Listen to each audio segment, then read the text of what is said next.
Imagine a football game where a single moment can turn the tide, and that's precisely what happened for Nebraska. Veteran defensive back Malcolm Hartzog Jr. ensured that the Huskers didn't fall into their usual pattern, sealing a 20-17 victory over Cincinnati with a crucial interception near the end zone. This win is a significant morale booster for Nebraska, especially as they aim to build a winning streak in a season where every victory counts. Let's dive into each phase of the game to understand how Nebraska fared in their season opener. Defense. Nebraska's defense was a tale of two halves.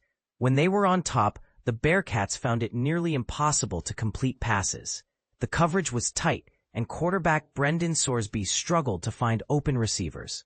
Players like Donovan Jones, Vincent Shavers, and Williams Nwaneri stood out with their aggressive tackles and impactful hits. However, the defense also had its low points. They struggled to get off the field on third downs and failed to make crucial stops late in the game. Tawee Walker and Evan Pryor were particularly effective in breaking through the defense. The defensive line will need a lot of work before facing tougher opponents in the conference, who will likely exploit these weaknesses. Offense. The offensive performance left much to be desired. Nebraska relied heavily on short passes throughout the game and managed only one play that gained over 20 yards. While they executed basic plays effectively, most scoring drives felt like long, drawn-out affairs. In the final moments, Nebraska had 3 critical possessions. They scored on one, made some progress on another, but stalled on the third. For the Huskers to stand out in 2025, the offense will need to do more than just control the ball and secure decent punting positions.